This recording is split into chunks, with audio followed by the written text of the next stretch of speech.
Bakunzi ba Rwanda Gospel TV nongeye kubasuhuza mu izina ry'Umwami wacu Yesu Kristo, kanejejwe n'Imana nanone yuko ngarutse gutuganire ijambo ryayo. Uyu ni umunsi wacu wa gatanu imbere y'Uwiteka Umwami Imana, tubakugira neza kw'Imana. Amasengesho y'iminsi 40 akubere ayumugisha ku buzima bwawe, urimo kuyasenga ukurikirana inyigisho uko ukurikira Imana igikugirira neza. Twatangiriye mu cyanditswe kiri muri Yesaya ibice 6 ngo mu mwaka umwami Uziya yatanzemo Yesaya abonye Imana. Kuko hari byinshi bitubuza kubona Imana, byinshi bitubuza kwegera Imana, byinshi bitubuza kugira ngo tubone Imana kandi turabakozi b'Imana. Ariko Yesaya byamusabye yuko umwami Uziya abanza agatanga. Hari umwami ugomba kubanza agatanga kugira ngo uzagere ku ntego y'umurimo w'Imana. Hari umwami ubanza agatanga kugira ngo Imana avuze ku buzima bwawe gishobore gusohora. Hari umwami ubanza agatanga kugira ngo Imana yasezeranije ku buzima bwawe kizashobore kugerwaho. Hari umwami ubanza agatanga kugira ngo n'ijuru tuvuga, ijuru twigisha, ijuru twigishwa tuzashobore kurigeramo. Kuko ugiye Uziya akiri imbere yawe n'ijuru ntabwo ushobora kuryinjiramo. Haleluya. Rero ndakomeza icyarizo gisanishe noneho n'ubutumwa bw'abakozi b'Imana, busubizamo imbaraga abakozi b'Imana. Utangiye gusenga, utangiye nyamaze twatangiye amasengesho, ni byiza yuko wongera gusubiramo imbaraga kugira ngo ukuboko k'Uwiteka w'Imana kugusanganire, kugukore, kuguhindure, kugeze aho ugomba kugera. Kandi Imana yacu kitwifuriza nshuti zanjye n'umunezero n'amahoro n'ibyiza n'ibyiringiro. Niyo mpamvu vuga ngo dukorera Imana amasengesho dusengo tujye imbere y'Uwiteka w'Imana tuzabonera ingororano. Nshuti yanjye rero ndagusubiza mu imbaraga wari ucitse intege ngusengera, ndagusubiza mu imbaraga wari umerewe nabi, wari unani, wari ucogwe, wari usubiye inyuma muri iki gihe dusoza uyu mwaka. Ibituhinyuza ni byinshi, ariko icyo nzi neza Imana yacu iracyari ku ngoma, iracyari gukora imirimo n'ibitangaza. Biratubwira neza ngo uko yarareje uyu munsi niko akiri, kandi arahari kukugira neza no kugukomeza. Rero nshuti yanjye muri amasengesho ndashaka kugusengera ngo erega n'ubwami bw'Imana turabukerega, n'ubwami bw'Imana tugomba kubamo. Haleluya. Niyo mpamvu biri tubwira neza ngo ubwami bw'Imana buratwaranirwa ngo kandi ababujyamo babujyanamo imbaraga. Ndasenga ngo Imana iguhe imbaraga, ndagusengera ngo Imana yongere guhagurutse, ndagusengera ngo ubwami bw'Imana, ubwami tuvuga, ubwami turirimba, ubwami dusenga, ubwami tuvugiramo hirya no hino tuvuga imirimo yabwo, kugira ngo muri kwisegesho Yesu yasize abwiye abigishwa n'ababwiye ngo nimusenga mujye muvuga ngo Data uri mu ijuru, ubwami bwawe nibuze. Iyo ubwami bw'Imana bwamaze kuhagera dushobora gutsinda buri mbaraga zose zaba Uziya mu izina rya Yesu. Reka dusenge Imana mbere yo kugira ngo nkomeze ijambo. Data wera nyir'ingabo, nzamuha izina ryawe ndishyira hejuru, mvuga ko uwera kandi uri Imana ikomeye.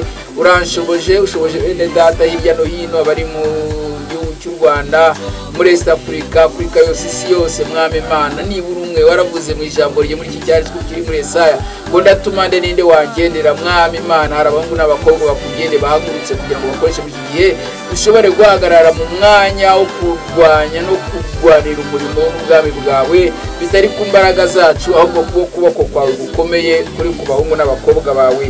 Mana rero ndakwemereye kugira ngo ntume nshobore kubwiriza ubwoko bwawe muri aka kanya mu izina rya Yesu.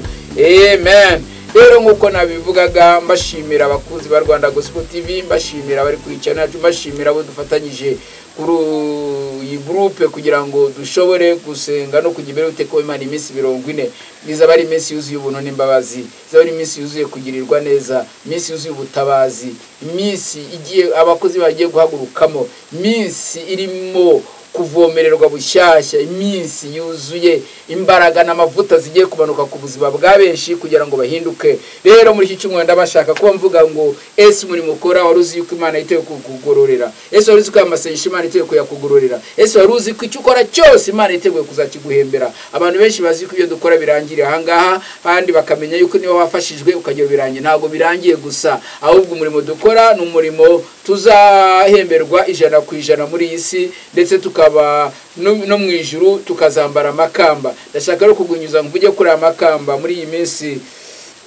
Ndavuga ku makamba nibura 5 tuzambara igihe tuzaturangije urugambye, tuzaturangije uyu murimo muri iyi si. Ikamba rya mbere ni ikamba ry'ubugingo. Ikamba ry'ubugingo ni ikamba tubona iyo twakiriye Yesu akamwami n'umukiza w'ubugingo bwacu. Ikamba rya kabiri ni ikamba ryo gukiranuka. Ikamba rya gatatu ni ikamba ry'ubwiza. Ikamba rya kane ni ikamba ritabora. Haleluya, haleluya. Ikamba rya gatanu ni ikamba ry'umunezero. Rero ayo makamba yose ko ari atanu ndabanyavuga, kandi nizera ntashidikanya yuko Imana igiye gukora imirimo n'ibitangaza ku buzima bwawe mu izina rya Yesu. Uyu munsi ndavuga ku ikamba rimwe gusa, ikamba ry'ubugingo. Ikamba ry'ubugingo ni ikamba abana b'Imana tuzambara, ariko rikaba iri kamba ry'ubugingo abantu bazaryambara n'abantu bihanganira bibagerageza. Abantu bazaryambara n'abantu barimo baca mu bikomeye ariko bakabyihanganiramo.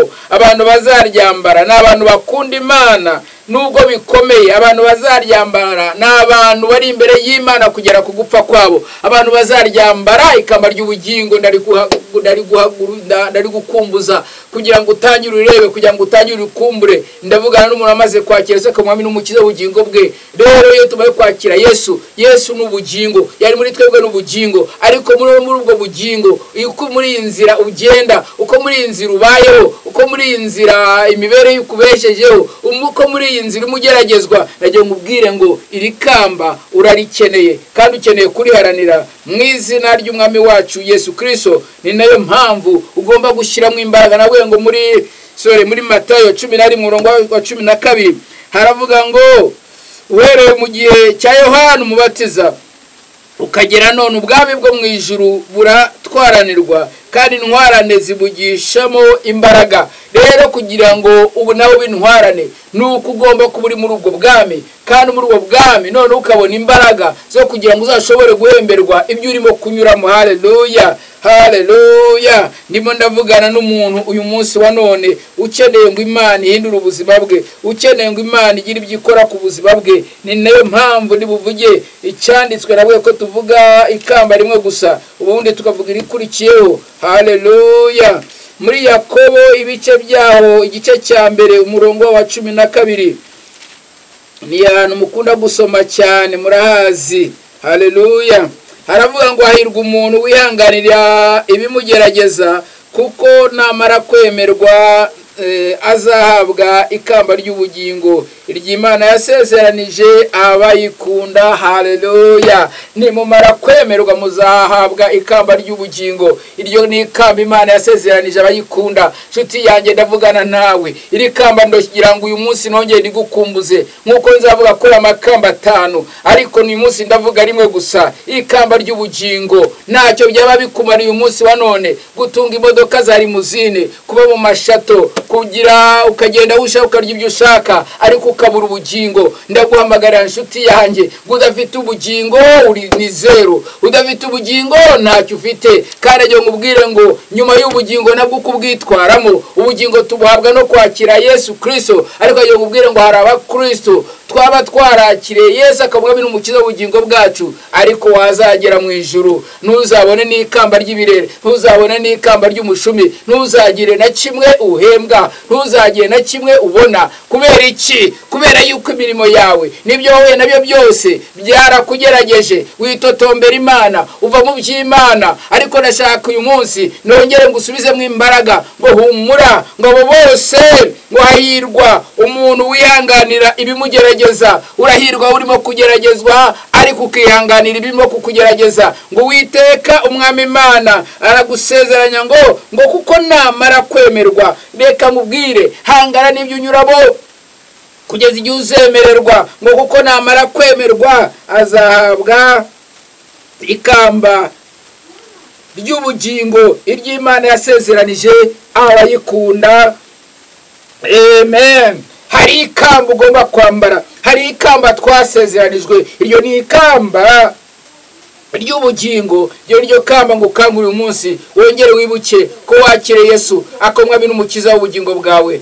Ese uratekereza yuko nubwo nibikugerageza ntiwenda kubivamo? Ndashaka gusubizamo wari ugiye kubivamo, nkubwira ngo shuti yanjye humura, komera, hagarara ushikame, Imana irakuzi kandi Imana izi imirimo myiza igambiriye kugira ku buzima bwawe. Imana yagutabara, Imana yakurengera, Imana yakwitaho, Imana yaguhumure, kandi Imana yakuzamura ikakuvana ku rwego ukajya ku rundi rwego mu izina rya Yesu w'i Nazareti. Rero ikamba ry'ubugingo ni ikamba tuzambara ngo abakunda Imana abo nibo bazaryambara. Abanyura mu bikomeye bagashobora kubinesha, bagakomeza guhamya Imana. Ba Stefano ni abantu bahamije Imana kurinda kugupfa kwabo. Nanjye ndagukumbuza ikamba ry'ubugingo, nawe ni iryawe. We wakire Yesu, kandi nawe utarakira Yesu akira Yesu kugira ngo nawe uzambare iryo kamba ry'ubugingo buhoraho, ubugingo bube muri wowe. Kandi Uwiteka umwami Imana yiteguye kukurengera shuti yanjye, yiteguye kugutabara. Ndashaka kugusengera kugira ngo warucitse intege usubire mu imbaraga, kuko ikamba ry'ubugingo naryo rigira kugira ngo uzashobore kuba uwemewe, uzashobore kuba uw'Imana yasize kandi igiye gusiga kugira ngo azashobore kwihangana kugera kuri iryo kamba mu izina rya Yesu. Ndagushimiye mwami mwiza, ndagushimiye Nyiringabo Imana, umuhungu n'umukobwa, abamama n'abapapa uteze amatwi ijambo muri aka kanya. Mwami w'abahami ntiyaragitekereza ku ijuru, yaragitekereza ku bugingo, ariko iri jambo yongeye kumukoraho, yongera gutekereza kwa nyuma y'ubuzima, ubuzima buzima, hari ubundi buzima butazazima, hari ubundi buzima butararangira. Ubu ubuzima burangira, ariko hari ubuzima butararangira, ubwo n'ubugingo buhoraho tubonera muri Kristo Yesu. Niba utarakira Yesu ngo umwami n'umukiza w'ubugingo bwawe, ndashaka kugusengera. Subiramo aya magambo uti: Mwami Yesu, uyu munsi wa none bimvise ijambo ryawe, ndaryizeye, mbabarira ibyaha byanjye n'ibicumuro byanjye, amazina yanjye uyakure mu gitabo cy'abarimbuka, uyandika mu gitabo cy'ubugingo buhoraho. Guhera umunsi nakijijwe, ngwaye umutima wanjye, ngwaye ubwenge n'ibitekerezo byanjye ndetse n'imirimo yanjye yose ishyize mu biganza byawe Yesu. Kandi we umunsi wa none ndakijijwe. Nibusomwe aya magambo, Imana igumugisha kandi ubugingo buhoraho bwinjiye muri wowe. Ibikugerageza byose ntibizatume wiyambura ubwo bugingo. We ni umwambaro ngushishikariza gukomeza kwambara kugira ngo uzambare rya kamba muri rya kamba ry'ubugingo buhoraho. Imana igumugisha, Imana ikugire neza. Mwari kumwe na Pastor John Karimbanyi. Imana ikumera umugisha. Kora share inyigisho uyishyire kuri bagenzi bawe, kora like niba wayikunze, kanda ako kantu gatukura kanditseho subscribe. Imana igumugisha. Telefone yanjye ni 0788430085. Imana ikugire neza, Imana igushoboze, kandi Imana iguhe kongera gutekereza kuri ubugingo twahaye muri Kristo Yesu, kandi uzambare ikamba ry'ubugingo buhoraho. Imana igumugisha, Imana kuneshereze. Tuzakomeza nanone tujya kurindi kamba ry'ubwiza. Kamba ry'ubwiza ndarikunda cyane, nawe urimenye urisobanukirwe kugira ngo utazi yava ntamenye niyajya. Rero haraho twavuye, haraho turi uyu munsi, haraho turimo kujya, niho turimo gutegura mu izina rya Yesu. Amen. Bye. Ndabakunda cyane. Imana iguhe umugisha. Amen.